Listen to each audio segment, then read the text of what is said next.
2 years, and this is, I don't know, probably 3 times the size that it's been. So this is crazy, this is awesome. Thanks you all for being here. All right, let's get started. I'm Nick Aliotto. I'm a junior at West Allis Central High School. This is my 3rd year speaking here, so probably you've heard me before. We'll see.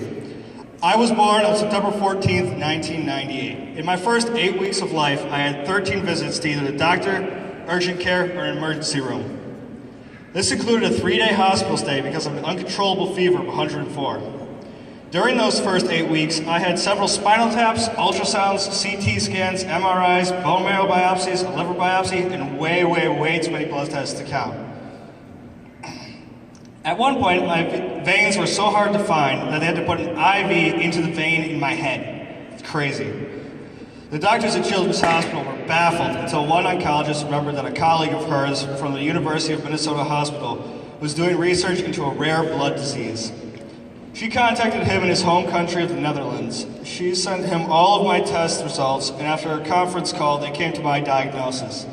I was then diagnosed with multisystem Langerhans cell histiocytosis, more commonly referred to as LCH because it's easier to say and easier to spell. The diagnosis was scary for my parents, however. However, it came just in time, as my liver had swollen to the size of an NFL football, and the only way to hold me was I was lying on a pillow with nobody touching me. I had a central venous line put in my chest for the medication and started chemotherapy at 9 weeks old. If it wasn't for that oncologist, I may not have been here today. Langerhans cells are a type of white blood cell that normally help the body fight infection.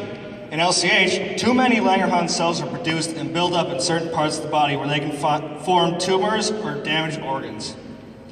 Multisystem means that several organ systems were affected by LCH. My skin, my liver, ears, bone marrow, and spleen were all affected by LCH. My odds of surviving were not good because I was under the age of 2 and had multi-system organ involvement. Excuse me.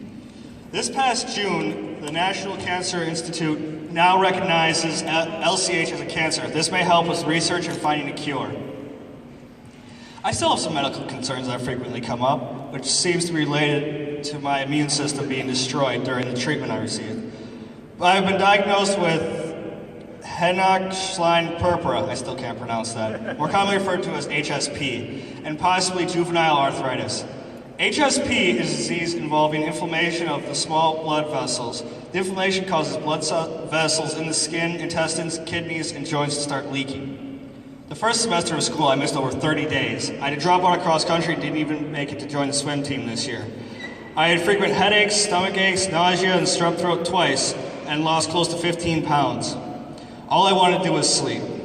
I had to get my tonsils removed. I had 2 mono tests, ultrasounds, CT scans, an endoscopy, and a colonoscopy. I had to swallow a pill-sized camera too. It wasn't no small pill. It was like probably this big. It's crazy. It was not that big. Then the end results being that my HSP caused swelling in my stomach and intestines. While I remain in remission from histio, my body seems to provide continued reminders of my health struggles, but I'm not going to let that stop me. I try to give back by collecting soda pop tops to help raise money for the HOT unit so they can help more kids and send them to cancer camps. I am a children's champion.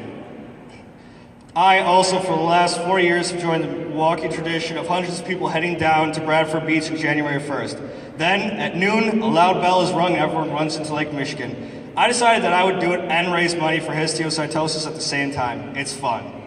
I have been able to raise several thousands of dollars for histiocytosis. A few people thought it was a crazy idea and would donate more for me to not do it next year. But where's the fun in that? I mean, seriously.